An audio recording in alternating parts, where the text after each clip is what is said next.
ప్రాణం పోతున్న మనిషి ప్రాణాన్ని నిలబెట్టగల శక్తి సంజీవనికి ఉన్నట్టే జీవం పోతున్న పంటలను నిలబెట్టగల శక్తి ఈ ప్రసాదానికి ఉంటుంది. ఇదే మన పాలిట వరం, ఇదే మన జీవన ఆధారం.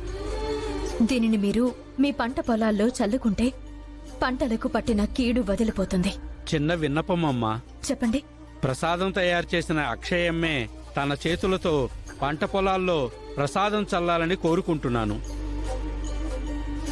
అవునమ్మా, వేదవతమ్మ గారివి, మీవి, అక్షయ పాపవి అమృత హస్తాలు. పాప స్వయంగా ప్రసాదం చల్లితే ఇంకా మంచి జరుగుతుందని మా నమ్మకం, మా ఆశ. అలాగే అమ్మా అక్షయ, నువ్వే స్వయంగా పంట పొలాల్లో ప్రసాదాన్ని చల్లిరామ్మా. ఈ కార్యం నీ చేతుల మీదుగానే సంపూర్ణం కావాలి. సరే అమ్మా, ఊరికిచ్చిన మాట నీ మాట తప్పను.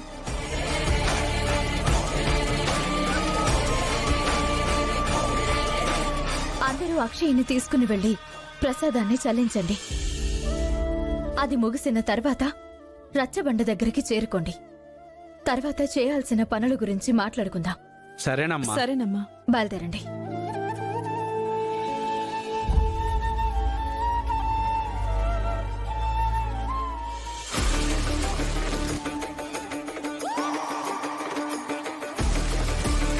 అత్తయ్య కలలుగన్న రోజులు ఇవే బావా. తన తర్వాత మరో తరం తన బాధ్యతను స్వీకరించాలని కోరుకుంది. అది కోడళ్ల రూపంలో జరగలేదు, మనవరాలి రూపంలో జరుగుతుంది.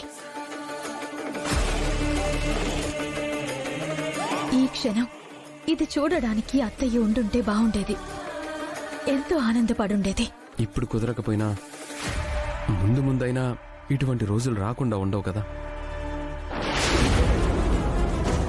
ఇటువంటి పచ్చని పొలాలను నల్లగా మార్చేశాను.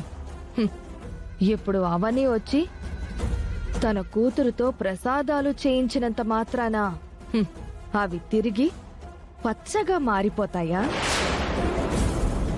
ఈ వశీకర శక్తి గురించి నువ్వు చాలా తక్కువ అంచనా వేస్తున్నావు అవని. ఈ పొలాలు ఇంకా ఇంకా నల్లగా అయిపోవాలి.